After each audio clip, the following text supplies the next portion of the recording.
we play a game? Why, yes, I believe we shall. Oh, I got a live one here. Getting geeky at Little Rock, it's Shane Plays Geek Talk, a journey into the things we love. I'm your host, Shane Stacks. Thanks so much for joining. As always, have a fun show today, and I'm just going to go ahead and jump right into it.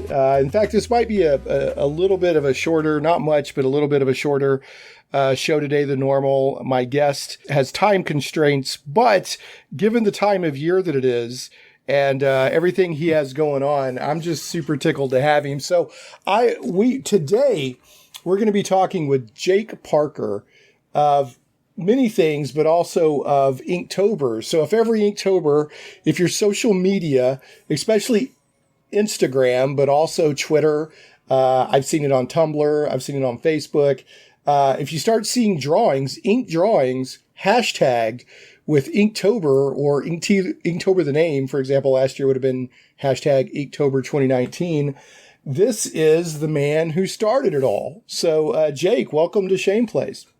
Thank you. Thank you for having me. Yeah, man, I'm so glad to have you. I was really shocked that the time of year it is that you had some time to work into your schedule. So I'm just really pleased, and if you would, we'll get to Inktober here in a second. But kind of tell us a little bit about who you are, quick bio, and then, we will talk about Inktober today, but I want people to know who you are as well. Yeah. So I am a illustrator. I'm a concept artist.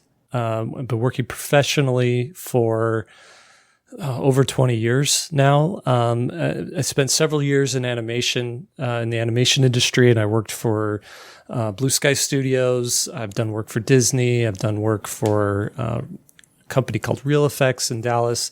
I've worked on some video games, Warner Brothers, stuff like that. And for years I was in these art departments working on all the behind the scenes art that would go into the making of these films and these projects would go on. At the same time I was doing that, I was also doing stuff on the side, like illustrating comic books, illustrating children's books. And then back in about 2013, I transitioned into like an independent artist career where I just worked from my home and I took on freelance projects. Instead of working in a studio, I started an online school called svslearn.com with a couple other great illustrators, Will Terry, Lee White. And we teach people how to illustrate, how to do what we do. We teach them the fundamentals. We teach them like the specifics of techniques and then the business behind illustration, having an illustration career. So in this span, I've done movies, I've done children's books, I've done comic books, I've done just about everything you could do that involves art, right? And here I am today. Also, I started a thing called Inktober back in 2009. And that was like this side project that's ended up taking over much more of my life than I expected. Yeah. Inktober is super cool. Like I said, the majority of what we'll be talking about today is Inktober, and that's where during October, each day of October, people get a word prompt, and they're encouraged to just draw do an ink drawing, and share it with Inktober, and Inktober 2020 this year is the hashtag. And it's massive. So many people are out there doing it. And so I don't forget to mention, I've shared with you, in email, I've always been a doodler and I've always drawn little stick figure comics and stuff like that. But I've never considered myself an artist by any means. But I've always been, just frankly envious of people who can draw well. I've always been like, I wish I could do that.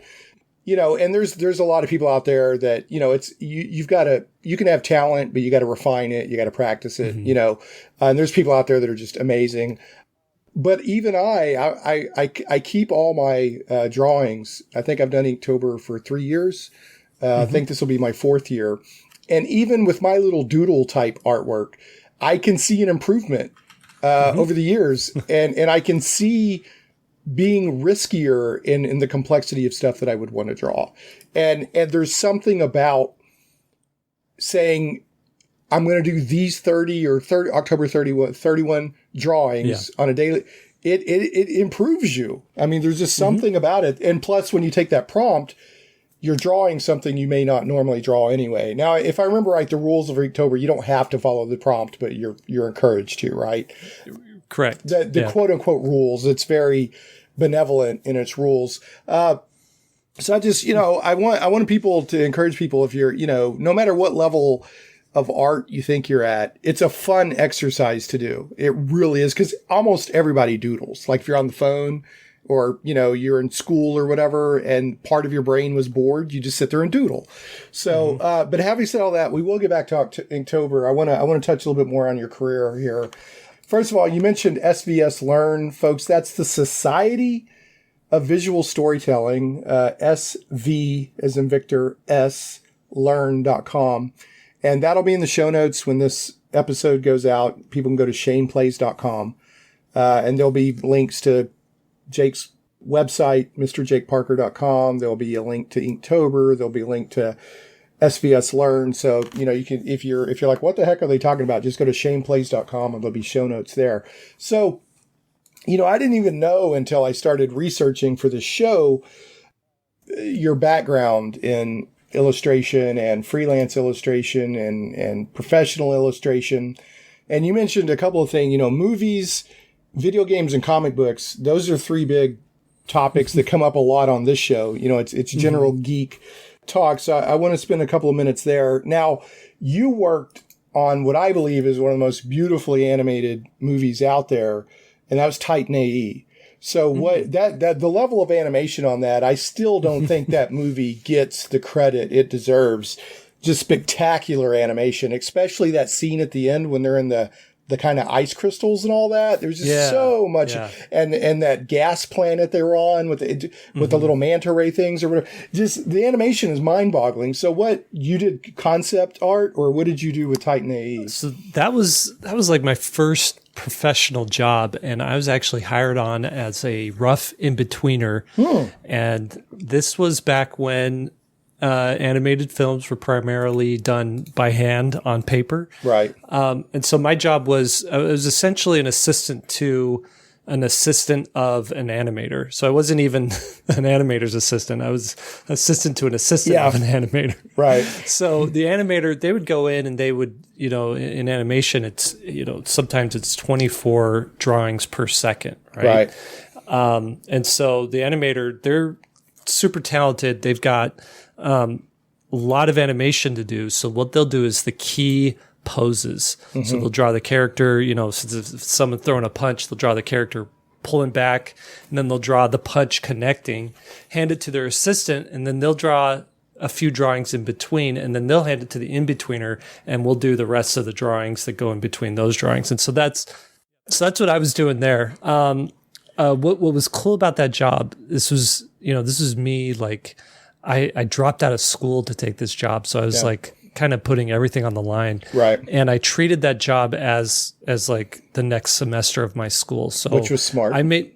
So I made sure I met everybody that worked at that studio, spent a little time with them. And I would kind of take on my breaks, go around, visit the background painters, visit the animators, visit the concept artists, and just show them what I was working on in my personal work, get feedback from it, learn from them, and try to apply it to the next drawing that I was doing. And so I count that as like my schooling, part of my schooling as well. Yeah, you probably learned stuff there working with, I'm not knocking school. You learn stuff in school, but getting out there and rolling up your sleeves and getting into it. Like, I've done a lot of my career in web programming and programming. And school's great and everything for principles, but there's nothing like getting out there and being in the middle of it. So, and I was also very smart, even in this digital age, networking and relationships is so important in a lot of industries. I would assume illustration is one of them. And that was very smart just to make sure you met everybody. So, and built relationships.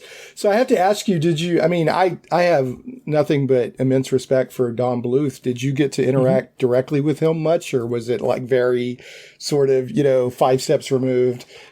You would see him in meetings. He would come to meetings, from time to time. There would be, I wasn't directly involved with him. He was directing the film, him and Goldman. what's it? I just dropped his Yeah, it was name Goldman. out of my head. Yeah. Yeah, Ron Goldman or regardless, Gary Goldman.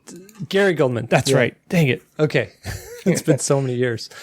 Gary Goldman. So those two, they would spend a lot of time with the storyboard artists. They would spend a lot of time with the animators. So I didn't interface much with them, but early on when I first started, I was like, I want to go meet him. So I went up to his office, knocked on the door. I had one of the production assistants with me, and they're kind of like, yeah, I'll introduce you to him. So I went in, he invited me in, and I'm new here. I'm a huge fan of your work. I loved Secret of Nim. I loved All Dogs Go to Heaven, whatever. The usual things you say. Sure. And he was sipping on this green concoction, like green grass or something, some drink. And, he's just nodding and he's listening. And I said, I'm young. I'm new to this profession. I was wondering if you have any advice. And he kind of, swishes the drink a little bit and kind of thinks a minute. And then he says, if you're a real good boy and you work really hard, or no, he says, if you work really hard and you're very good, someday you'll be a real boy. And I was like, thank you. That's well, I mean, there's practical advice there, but it also shows the whimsy of the field that you're in, I know you didn't do this, but I would have loved it if you gave him like the finger guns and said, the Jake has a power when it's there. Yeah. Hindsight is 20/20, right? Yeah. What are you going to do? If you could. Yeah. I just kind of nodded and thanked them and went on. Yeah. That's great. Well, and I don't want to spend too much time there, but, you got Titan AE, which again was a beautifully animated movie.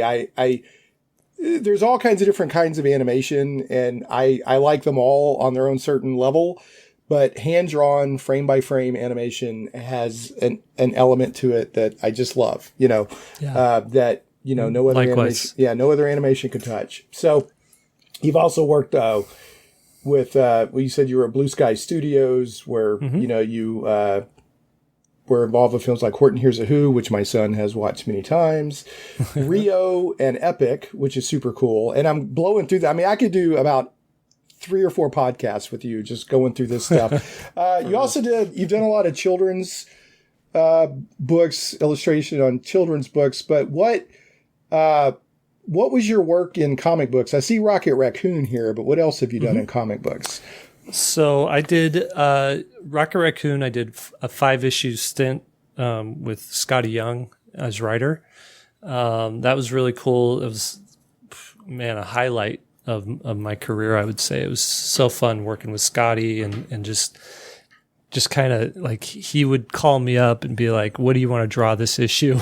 Right. Tell him, I want to draw this. He's like, "Okay, I'll fold it into a story," and that was really cool. I did 2 graphic novels called Missile Mouse, and I did those prior to doing Rocket Raccoon. I actually did Missile Mouse. I created Missile Mouse in junior high, and I would draw him in like my notebooks and my sketchbooks and stuff. And it wasn't until I was like, well into my career that I drew for fun, just out of the blue, drew like a modern, like a contemporary Missile Mouse story. Right. How would I approach this character I created as a teenager? How would I approach it today? And it ended up getting published in an anthology, and Scholastic saw that and said, "Hey, we'd like to do, would you be interested in doing a graphic novel series with this character?" I said, heck yeah, sure. And so I ended up doing 2 graphic novels with Missile Mouse.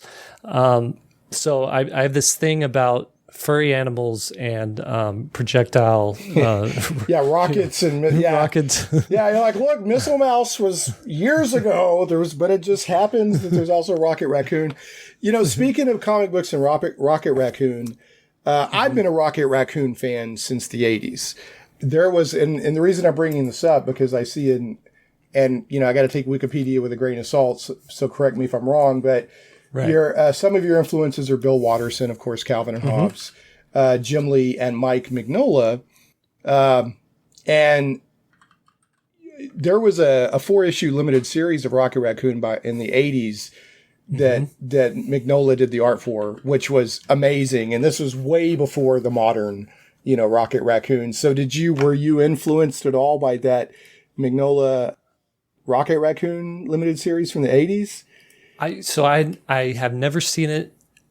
I hadn't seen it, and I still haven't read that series. Okay. I've seen the book covers or the art is fantastic. It's amazing, And that's before I even Mignola is one of the artists I can immediately identify as soon as I see, and I think that was my first exposure to Mignola. And all I can remember is I love this artwork, and then years later I was like, oh, that was that's Mike Mignola. I guess it's Mignola. Is it Mignola? I always said Mignola. I pronounce it Mignola. Mignola. So, Mr. Mignola. Yeah. Okay. Like a filet mignola. A filet mignola. I always say Mignola. So it's funny, when you're growing up and you're reading authors or seeing it, you form in your mind how it's said. And then over the years, you realize how off you were. So anyway, we'll say Mignola. Yeah. I would say the difference between Miss Mouse and Rocket Raccoon, Miss Mouse, It was funny to watch Guardians of the Galaxy, and that was really my first exposure to the movie. Was my first exposure to them. I heard of them. I kind of read about them a little bit. I never read the issues, so it was interesting to see that. Missile Mouse. It's if you took Ethan Hunt from Mission Impossible, and you put him in a mouse's body, and then you stuck him in a Star Wars type of universe. That's what Missile Mouse is. That's Missile Mouse is. Well, it's got a great. I mean, I like the name. I like that good, strong, punchy alliteration, Missile Mouse. Yeah. So it sounds fun. Mm-hmm. And then, you've done some comic book work. You've done some film work. You've got all these children's books here. I don't want to completely gloss them over before we move into Inktober. Is there any particular children's book you want to give a shout out to, or before we move on? I would do two. Little Bob Sparrow was the book that I wrote. The rest I illustrated. Other authors wrote. Little Bob Sparrow is a book I wrote and illustrated, and it's actually based on a short comic story that I had done. I'd done the short comic for a anthology series called Flight, and that story was always so well received by people. And then I pitched it as a children's book, and ended up getting a book deal to do that. And it was. It was just a great experience, and I love that story. And it's a story about an unlikely friendship, about kind of overcoming perceptions, what you think about another person, just from kind of seeing through their skin and seeing what their heart is. And so I love that book. I'm always excited when people have tell me they've read it and they have it. The other book is Awesome Man, The Astonishing Secret of Awesome Man. That was written by Michael Chabon, or Chabon. That's another one of those names. He's a Pulitzer Prize winning author for the Adventures of Cavalier and Clay. I messed up the name of that book too. But he's this novelist, and he wanted to do a children's book. So he wrote a children's book, and I had the opportunity to illustrate it for him. And it's about this kid who his imaginary alter ego is Awesome Man. And what's great about that one too is it's just fun. It's just a fun book. But what's cool is 10 years later, he's like, hey, I've got an idea for a second one. Do would you want to illustrate it? It's like, if you got a great idea, I'll illustrate anything, Nice. And so this October, the follow-up book to that one comes out as well. So okay, and you were basically right on. It's the Amazing Adventures of Cavalier and Clay. So there we go. You said the Adventures of Cavalier. I mean, that's you basically did. And it's Cavalier with a K if people are looking for it. So yeah. Well, that is super cool. I mean, you got a wide range of work you're doing, and that was another point I wanted to bring out. In case there's any younger folks or whatever that are either new to the profession of illustration or are wanting to get in.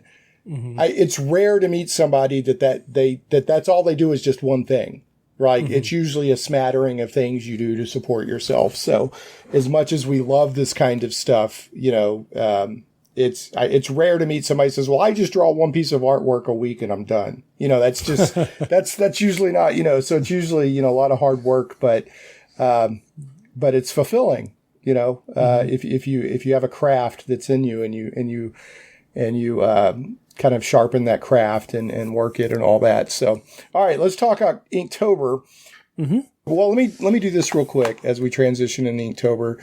I got to do my show notes real quick. So, folks, don't forget that for every episode of Shane Plays Geek Talk, if you go to shaneplays.com, the show notes are up there. So you can get all the links and everything for what Jake and I are talking about. Last week's show is there, of course, and that was episode 228, which was the Good Strong Hands RPG with Craig Campbell of Nerd Burger Games. Go check that out. You'll also learn about the Butterburger, which is from Wisconsin, obviously. So check that out. The show does go out, as a podcast in multiple places on the blog at shaneplays.com, iTunes, Google Play Music, Stitcher, Podbean, YouTube. I put it up on YouTube, just the audio. Some people like to listen to that way. And now Amazon Music now has podcasts. So you can find us on Amazon Music.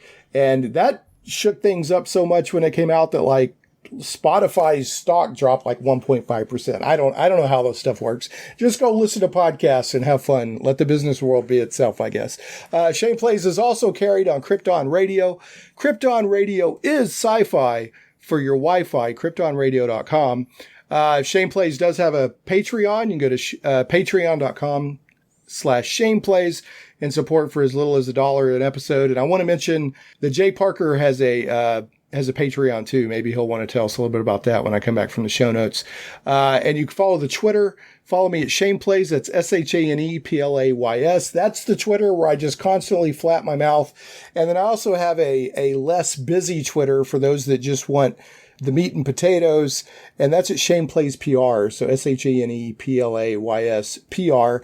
And both Twitters, I often share links from like Humble Bundle and other places where you can save money. And it puts a little bit of money in my pocket too. So it never bothers me if you want to do that. And last but never least, I want to give a shout out to Cursova Magazine. CIRSOVA Magazine is doing yeoman's work in keeping the pulp era alive. If you like Edgar Rice Burroughs, if you like Robert E. Howard, if you like H.P. Lovecraft, if you like that pulp era of short fiction, sword and sorcery, science fiction, all that stuff, check out Cursova Magazine, CIRSOVA Magazine. And now back to Jake Parker as we talk about Inktober. So did you want to throw a quick shout out for your Patreon? Completely up to you. Yeah, sure. Patreon.com/Jake Parker. And it's mostly behind the scenes and some tutorials and things like that. It's, if you're interested in, learning more about the craft of illustration and how I go about doing it and seeing the behind the scenes, then I think that's for you. Yeah. So, okay, cool. And another thing, I just got to mention this real quick. I'm on your about page of MrJakeParker.com. Some of your clients are Dungeons & Dragons, Bad Robot, who's J.J. Abrams, Blue Sky, Google, Marvel, Disney Animation. Yeah, you've Warner Brothers, etc. You've worked for a lot of cool stuff. So, okay, let's talk about Inktober. I've already mentioned what Inktober is. You've also got Inktober 52, and I'm participating in that one as well, where people can do a drawing a week, and those prompts come out on Thursday. You sign up for go to Inktober.com. It's super easy. You just sign up for a mailing list. You don't even have to be on the mailing list, and you get a little prompt list that tells you, on what day or which week to draw what, and then share it. And it's just a fun exercise. So why you started Inktober in 2009? How did that happen? What was the thing there? Why did you start Inktober? Yeah, so I was inking with these technical pens, the Microns, right? And they were fine, and I enjoyed them. A friend of mine at work brought this Japanese brush pen. He had recently got in Japan or Little Tokyo or something. I don't know where he ended up with this brush pen. But he hands it to me. He's all, check this out. And I started messing with it and playing with it. And I immediately saw like the power of this brush pen, like to create really fluid strokes, really interesting marks that I couldn't get with the technical pens, right? Or the drafting pens. So I went and got my own pen and I started playing with it. And I thought, I need to get better at this. I need practice, and I need like some sort of structure and framework to motivate me to practice. And I'm always looking for things to, an angle to promote my work as well, right? To get it out there. And so my friends were all doing PX90, and they were doing these health challenges, like a 30-day cleanse. Yep. And so I just kind of put the two together. I'm like, well, let's do an art challenge. Let's make it about ink. October's coming up. Let's call it Inktober.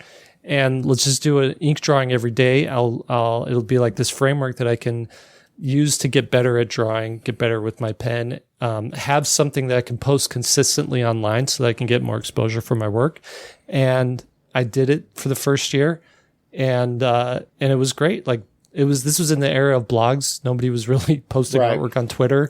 There was no such thing as Instagram, right? Right. Facebook was still just updates from relatives, and oh, it's so much better now. Yeah, all that lovely political discussion, and we'll move right on. Right. So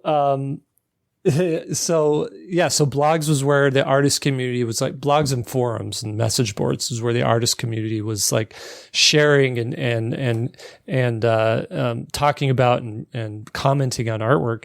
And I got a lot of traction from Inktober. And so I just ended up doing it every year after that. And as social media became the platform that artists wanted to share their work on, I transitioned to that, and as hashtags became a thing, I started using the Inktober hashtag, and it's just since like grown year after year into like this worldwide participation. Right. So and that's a lot of people are down. I'm not down on social media. It's a tool. It's technology like anything else. It can be used in a pleasant way, in an unpleasant way, in a neutral way, whatever.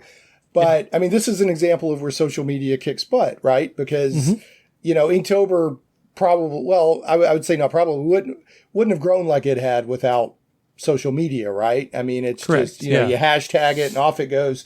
So about what year did you go, whoa, this is starting to be something? Yeah, it was probably 6 years into it where I was like, oh, this is becoming a thing that like transcends me as like it became to the point where people were like, yeah, I was telling someone about Inktober, a friend of mine, and they're like, they'd never heard of you before. So it became just kind of word of mouth spread the idea of Inktober around to the point where, it was just this thing that like many people just kind of thought came from the ether, right? Like there was no person behind it or no inertia behind it. And so it was 2015. And one thing I started seeing too was more and more like organized participation where people are, starting to make their own prompt lists and things like that. Oh, so, interesting. Okay. Yeah. Yeah. And so in 2016 is when I was like, well, I'll get in on this. And I made it like an official Inktober prompt list that everybody who wanted to could follow along and do it. And then this last year for 2020, I came up with Inktober 52, which was a way for people to do one drawing every week throughout the year. So 52 drawings, 52 weeks. And it was just a way to stay fresh because, Inktober would roll around in October and maybe you hadn't drawn anything since last Inktober, really. This was a way to like keep you, in shape, in drawing shape, so that when Inktober came, you'd be better prepared for it. Yeah, I've been doing both. Like I said, they're just fun. I just enjoy doing it. And, I can get really busy and feel like I'm not getting much done in life or at work or whatever. Knocking out an Inktober drawing gives me a sense of, I'm like, I feel good. I'm like, I don't know. Yeah. It just feels good, Do you have any idea? And I know it's probably almost impossible to truly quantify because there's probably a lot of people that participate that never even post their stuff. Do you have a loose approximation of how many people like participated last year? I want to say, there was something like 4 million Inktober posts on Instagram Holy last smokes. year. I had no idea it was that big. That is big. Yeah. So, but most people post drawings like the first week and then they kind of peter out, right? Oh, is that what happens? Okay. Yeah. It's like hard to people do, going right? back to the gym at New Year's, right? Exactly. So you get in, you'll do it for a week, and then all of a sudden, an assignment's due, and that takes precedent. You didn't do that in October, and then you kind of lose your inertia there. So I want to say, it's a couple 100,000 people at least who do That's it. fantastic. All through October. All right, and I know your time's drawing short, but I got to ask you: Mm-hmm. You've been doing it this many years. Mm-hmm. I can only imagine that you've gotten some stories where people have said, this affected my life positively this way. Oh, yeah. And I mean, I'm sure even mentally people were like, I was laid up in the hospital and I did Inktober and it gave, I'm just spitballing here. But Yeah. do you have a story or stories that have really stuck with you? I can't say anything specific because I've heard so many of them, but they generally fall into 2 or 3 versions. And one of them is, I'm a professional creator. I used to draw all the time for myself, and I kind of stopped doing that. And I just kind of showed up to work, did my job, and then I would go home and not draw for myself anymore. And Inktober gave me an excuse to actually draw something for myself, and it led me to, to create this certain thing that I created. Whether it's a book, it led to a book, or it led to just more fulfillment in what they're doing. So that's one of them. The other one is Inktober, like you said, Inktober. Doing the act of drawing every day, number one, like I got better at drawing, but number two, like I found, I sort of found a purpose. Not that there's no purpose in life without Inktober, but it gave them something to do, like for that month that they could really be proud about and really like latch onto. And these people say that, I feel like I'm creative again. I feel like I found a way to express myself that I didn't know I could before. And so I always love that. And then there's other people who, just the act of drawing and posting something every day, they said, I have gotten so many new followers on my Instagram account. People found my work because I was just posting so consistently. And so I just want to thank you for, creating a thing that would help me want to do something like that. So well, that's fantastic. I mean, it must feel good to have, because I mean, I'm sure when you first started doing it, you had no idea that, no in idea. 2020, here we'd be with, it's this huge thing. So it must feel good, to know that something that you started to help yourself is also helping other people. And like I said, I've always liked to doodle, always liked to draw. It's fun. And eventually, one of these days, I'm going to do a web comic. I used to do little comic books when I was a kid. And I'm like Gary Larson is like, I can't draw, but I can cartoon, right? Yeah. So from the far side, so that'll be my kind of approach. But this has helped me get more confident to prepare for that. I was impressed with your drawings that you sent me. Oh, were you? Well, thank you. Yeah. I mean, it was cool to see that growth. Progression. Right. Yeah. It's really, because it literally went from stick figures to drawings, and so I, the other day, because I've got like 3 or 4 years collected in a Google Photos thing, which is what I sent you. I just said, I just want to show you what you've done for me, what Inktober's done for me.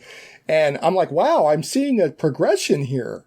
Like, a real progression. So if anybody, and if people have no desire to be a professional illustrator, it exercises a part of your brain that's really fun.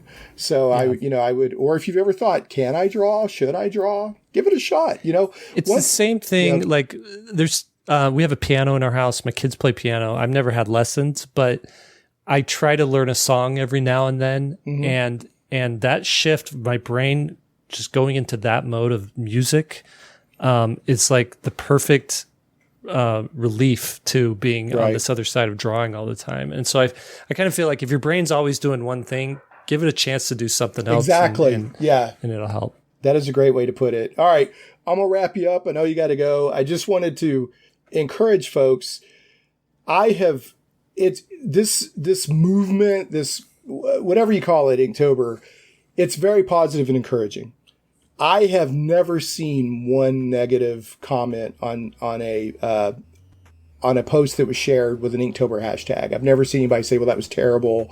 And I mean, there's people out there posting beautiful stuff all the way down to stick figures that, are shaky, right? Mm-hmm. So, because everyone's a different level. Mm-hmm. And it's just people, man, I'll have people like my stuff and I'll go look at their stuff and I'm like, they're amazing. What are they liking my stuff? And it's just everybody encouraging each other, so it just feels good to participate. So, all right, Jake, I'm gonna let you go. Folks, remember, thank you. Go to inktober.com. And Jake, I've got to, I want to thank you for your time, but there's a tradition on Shane Plays.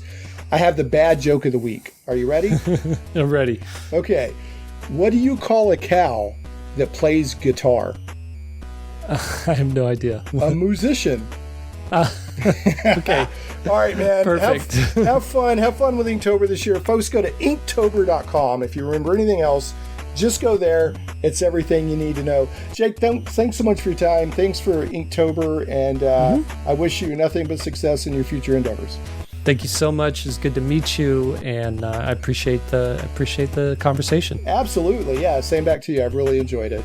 And folks, we'll catch you next time on Shane Plays Geek Talk. Thanks so much for listening. I live for the simple things, like how much this is gonna hurt.